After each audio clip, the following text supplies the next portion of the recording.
Bismillahirrahmanirrahim. Assalamualaikum warahmatullahi wabarakatuh dan selamat sejahtera. Kita bertemu lagi dalam 17 Ramadan untuk topik seterusnya iaitu etika dalam penyelidikan. Okey, etika penyelidikan ni merupakan perkara yang penting dalam sebuah penulisan, apa-apa bentuk penulisan termasuk tesis ataupun artikel jurnal. Contohnya dalam tesis, walaupun kita tahu kan macam fakulti perubatan, fakulti undang-undang, fakulti sains, fakulti yang banyak menjalankan eksperimen kepada kata benda yang hidup. Okay, biasanya etika penyelidikan ni dah lama jadi professional practice.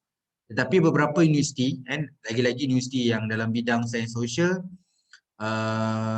aspek kepentingan itu mula dah dilaksanakan, termasuk dengan universiti-universiti baru yang mana bukan dalam universiti penyelidikan juga telah menetapkan kepada pelajar-pelajar postgrad supaya meletakkan satu section, contohnya 3.8 adalah research ethics dan etika penyelidikan ataupun ethical consideration. Jadi research ethics ni dah ada satu section khas dalam bab 3 yang harus kita tulis. Okay? Secara asas dan secara mudahnya untuk kita faham apa itu etika adalah melibatkan 5 perkara ini. Bila semua dalam bentuk penyelidikan dari segi penyelidik, kita punya responden, participants yang involved dalam geran ini, kita punya kolaborasi, institusi, organisasi, pentadbiran, universiti itu sendiri. Jadi semuanya harus ada nilai etika dalam sebuah pengurusan ataupun dalam mengendalikan atau menjalankan sebuah penyelidikan. Yang pertama adalah bersifat benar. Okay, kita kena melaporkan perkara-perkara yang benar saja dalam proses penulisan penyelidikan, proses strategi pengumpulan data. Kena harus menjadi seorang penyelidik yang jujur dengan maklumat yang diperolehi, maklumat yang disampai, maklumat yang ditulis. Aspek integriti sangat penting, profesional sebagai researcher harus dijaga supaya terus kekal bahawa sebuah penyelidikan tu disegani, malah hasil penyelidikan itu dipercayai dengan tinggi. Seterusnya poin yang percaya. Okey, jadi elemen trust tu dah ada, percaya tu dah ada. Bukan trust, belief tu dah ada, percaya. Kemudian kita kepada tanggungjawab. Jadi aspek penyelidikan itu sendiri dalam bahasa mudah dia, bila kita jalankan penyelidikan, aspek benar, jujur, integriti, percaya dan tanggungjawab merupakan komponen yang penting dalam menghasilkan sebuah penyelidikan yang baik, seterusnya diangkat sebagai sebuah penyelidikan yang terus kekal dengan nilai etika yang baik. Okay, kita go through kepada konteks dalam etika ni, kita melihat kepada kajian manusia. Dari sudut manusia itu sendiri, orang, dari segi data ataupun spesimen biologi. Jadi aspek kajian yang sudut 3 perkara ini, okay, harus dilihat dalam berapa perkara. 5 jenis. Yang pertama adalah tinjauan atau wawancara. Jadi bila kita interview, survey dengan manusia, dengan human, bila kita ada wawancara, kita kena tahu hal-hal yang relevan, hal-hal praktikal dan tidak menyentuh hal-hal sensitivity. Itu perkara-perkara yang tak wajar untuk ditanya contohnya. Okey, jadi tinjauan dan wawancara. Kedua, ujian atau rawatan psikologi, fisiologi atau perubatan. Ini maksudnya ujian-ujian medikal, ujian-ujian kesihatan, ujian-ujian mental. Jadi semua perkara ni kadang-kadang maklumat kepada kita punya pesakit tu tak boleh kita endahkan. Kadang-kadang orang ambil gambar, selfie dan sebagainya. Kadang-kadang kita kena jaga kita punya kerahsiaan dari segi pesakit, data pesakit. Jadi siapa individu tu, at least kita kena jagalah. Pemerhatian oleh penyelidik. Jadi kadang-kadang apa yang kita perhati dalam sebuah penyelidikan, kadang-kadang ada sebuah penyelidikan tu dia bagi kita observe, tapi tak dibenarkan bawa kamera, bawa kertas, apatah lagi pen, pensel. Jadi kita boleh observe saja. Jadi kadang-kadang dalam membuat sebuah penyelidikan tu ada limitation kerana nak melindungi daripada kita melaporkan perkara-perkara yang sulit atau perkara-perkara yang sensitif. Okey, akses kepada dokumen peribadi mereka atau bahan lain. Kadang-kadang kita kena ada etika ni, kadang-kadang ada borang khas dalam kita menggunakan dokumen tertentu, dokumen khusus, kan, dokumen peribadi atau bahan-bahan lain, kita kenalah beretika dalam menggunakan dokumen. Dan kelonggaran telah diberi untuk kita mengakses. Tadi kita kena jaga hak-hak yang dibenarkan dan yang tidak dibenarkan. Akses kepada maklumat dari sumber atau bekalan data yang diterbitkan. Begitu juga dengan data-data yang lain, sumber-sumber lain, sama ada profil online atau offline, ataupun database ini yang diterbitkan, harus kita akses ni ada etika dia. Contohnya tak boleh nak menjual, tak boleh menggunakan, mengambil dan diterbitkan tanpa mendapat kebenaran kepada empunya. Jadi dalam konteks 5 jenis ni, tinjauan dan wawancara, ujian kesihatan, sama ada ujian rawatan psikologi, fisio dan perubatan, pemerhatian apa yang kita observe oleh penyelidik, akses kepada dokumen peribadi, akses kepada dokumen peribadi dan juga akses kepada maklumat dari sumber pengkalan data yang diterbitkan. Jadi ada 5. Okey, jadi dalam sebuah penyelidikan yang nak melepasi daripada etik ataupun board ethics, beberapa perkara yang harus dilalui supaya penyelidikan itu dibenarkan untuk turun padang ataupun nak kumpul data. Kebanyakan sebelum kita nak kumpul data, perlu mendapat kelulusan jawatan kuasa etika. Okey, apa dia yang perlu kebiasaannya? 5 perkara ni yang biasa memerlukan kelulusan daripada jawatan kuasa etika. Yang pertama adalah semua ujian klinikal yang ataupun dan biomedicals yang melibatkan manusia, pesakit dan sukarelawan. Jadi ini sebab tu saya katakan tadi, fakulti health science ataupun medical ni memang dah lama lagi dah. Aspek etik ni memang benda yang di-apply di dalam hospital sendiri dan juga dalam akademik, dia di-apply iaitu. Semua kajian yang memerlukan prosedur tambahan mengenai manusia, dari segi aspek biologi, dari segi manusia itu memerlukan prosedur tambahan yang perlu kita lalui seperti mana yang disyaratkan daripada orang yang nak bagi kelulusan dan data tu. Semua kajian soal sidik yang melibatkan pesakit atau saudara mara. Jadi sebenarnya soal sidik tu banyak perkara. Soal sidik yang pertama, orang bangunkan soal sidik tu, ambil soal sidik, kita adopt lah biasanya, kena dapatkan kebenaran. Jadi walaupun nak dapatkan data gunakan soal sidik kepada pesakit ataupun saudara mara, penjagalah kita katakan, perlu dapatkan kebenaran dulu. Kena dia dapat kelulusan jawatan kuasa etik, baru boleh kena laksanakan. Semua kajian yang boleh mengeksploitasi orang-orang yang tidak berminat atau kurang bernasib baik. Bukan hanya kepada tadi, kepada pesakit, kepada penjaga pesakit, saudara mara atau keluarga, malah kepada orang lain yang mana boleh menimbulkan eksploitasi kepada orang yang tidak berminat ataupun yang kurang bernasib baik. Kadang-kadang kena menjaga sensitiviti lah. Jadi tujuan untuk jawatankuasa etika ni nak meluluskan supaya kajian-kajian yang nak buat tu tidak menyentuh ataupun mengeksploitasi orang yang tidak berminat ataupun yang kurang bernasib baik.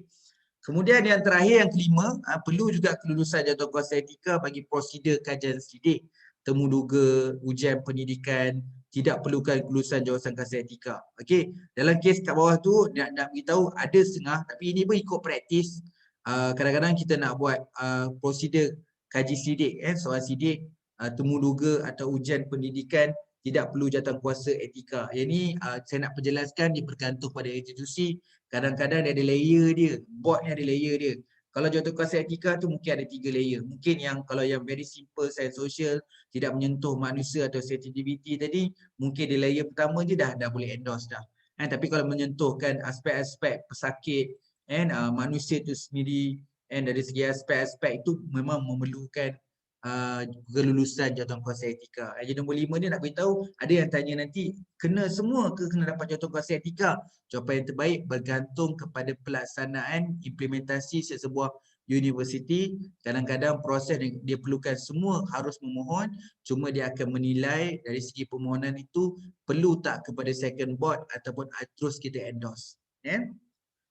Lima keperluan kenapa kita kena jelas dari segi research etik, apa yang patut kita sediakan, apa yang perlu ada dalam diri seorang penyelidik mahupun kepada penyelidik itu sendiri. Yang pertama adalah penjagaan dan perlindungan subjek, pesakit atau sukarela yang sihat. Jadi tujuan untuk kita ada aspek etika ni untuk melindungi responden, partisipan dan yang terlibat secara langsung atau tidak langsung dalam penyelidikan ini. Yang kedua adalah dari segi aspek insurans. Jadi penting, ini pun jatuh ke ethics. Bila contohnya research assistant dia bantu kita dalam penyelidikan, atau individu-individu yang assist dalam geran penyelidikan ni bila melibatkan beberapa perkara risiko, perjalanan, logistik ataupun eksperimen atau simulasi, aspek insurans juga jatuh dekat etik. Itu perkara-perkara yang penting lah. Pelindungan untuk subjek yang berisiko. So pelindungan selain daripada insurans lah, pelindungan lain, pelindungan diri dan pelindungan lain yang perlu ada disediakan dalam makmal, contohnya apa kelengkapan keselamatan, kelengkapan yang baik dari segi orang kata penjagaan, dari segi penyelenggaraan dan juga dari segi aspek keselamatan.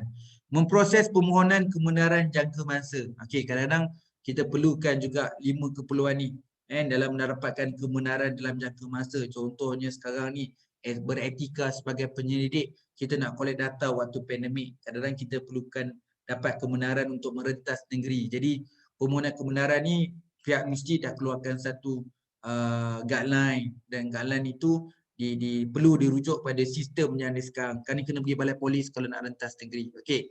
Pertimbangkan kos dengan masyarakat, pertimbangan kos dan juga masyarakat. Jadi aspek-aspek etika ni harus dilihatlah. Jadi bila kita melibatkan dari segi kos, memanglah isu dia tentang etika ni melibatkan kos. Jadi sebab orang nak reduce cost, sebab tu dia jadi tidak beretika. Jadi kita berhadapan dengan masyarakat.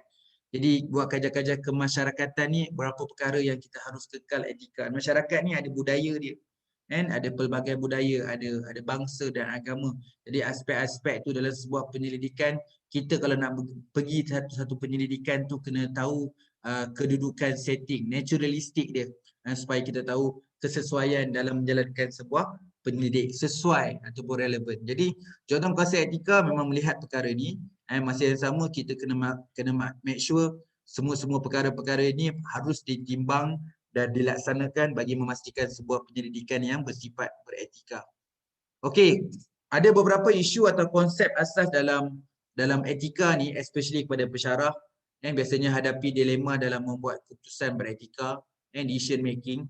Pekerjaan saya adalah rumit untuk dijalankan. Jadi kadang-kadang beberapa perkara yang melibatkan proses yang bukan simple tapi more kompleks, jadi susah untuk dilaksanakan. Amalan beretika datang semula jadi. Adakah dengan mengekalkan natural setting, etika itu dapat dipupuk dan menjadi satu budaya yang mana semua pensyarah nanti akan terus beretika dalam semula jadi. Sebut je penyelidikan, masing-masing dah tahu apa yang aspek etika yang harus dipatuhi. Tidak hadapi dilema dalam menjalankan amalan etika. Jadi dia jelas, dia bukan sanksi ataupun kabur. Ni nak kena pakai etika, nak kena buat. Jadi you kena tahu apa benda yang boleh dan yang tak boleh. Etika adalah mudah untuk diamalkan. Jadi kadang-kadang bila kita jadi permudahkan dengan garis panduan yang ada flexibility dan memudahkan, friendly, jadi etika tu jadi mudah diamalkan. Okey, tiada hadapi dilema. Okey, sebab etika tu jadi macam good practice. Amalan etika tu boleh jadi naturalistik sebab aspek beretika merupakan aspek yang penting kepada pensyarah maupun penyelidikan. Konteks pekerjaan saya adalah rumit untuk dijalankan, bukanlah menjadi satu sebab untuk kita jadi tidak beretika. Dari segi membuat keputusan, sebab tu buat keputusan ni kena ada knowledge yang baik, membuat keputusan yang baik, melihat daripada perspektif yang lebih luas, lebih pada holistik, supaya menjadikan satu penguatan keputusan yang lebih sistematik dan praktikal.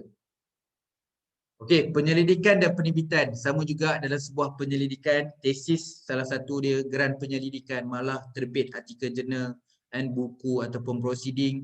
Aspek etika yang pertama adalah keaslian. Make sure apa yang kita tulis tu adalah originality dan juga adalah extension ataupun perkembangan idealism tu, perkembangan idea ataupun konsep. Okey, perlindungan dan polisi itu sangat penting. Jadi dari segi research tu kadang-kadang dia ada IP dia, intellectual property, ada patent dia, ada industry design dia, dia ada copyright. Jadi semua perkara dalam bentuk penyelidikan dan penerbitan tu perlu intellectual property kan. Perlu dilindungi kan harta intelek itu. Image dan tanggungjawab penting dalam sebuah penyelidikan dan penerbitan. Kadang-kadang kita buat tesis membawa nama universiti, membawa nama supervisor. Jadi menjadi satu tanggungjawab untuk kita menulis dalam geran penyelidikan maupun tesis secara profesional dan menjadi satu reputation ataupun image dan menjadi kita punya komitmen dan kita punya responsibility tanggungjawab. Okey, penyelidikan beretika adalah penghargaan dan reputasi, sebab tu penting ada setengah geran penyelidikan dan kita punya penghargaan. Biasa penghargaan tesis ni unik sikit lah. Tapi dalam artikel jurnal ni biasanya penghargaan tu kita ucapkan kepada pemberi dana yang membenarkan penyelidikan ni, bantuan-bantuan secara khusus yang kita perolehi. Okey, etika ni sebenarnya bila kita buat penyelidikan yang beretika, dia sebenarnya beri satu solusi dan amalan terbaik. Jadi dengan adanya etika tu sesuatu kerja, sesuatu prosedur tu menjadi satu proses pembuatan keputusan yang terbaik dan terus digunakan jadi good practice yang terbaik juga. Okey, itu saja perkongsian Pakcik yang berkaitan dengan etika penyelidikan. Kita santai-santai untuk peringatan bersama supaya etika penyelidikan semak-semak dengan guideline universiti.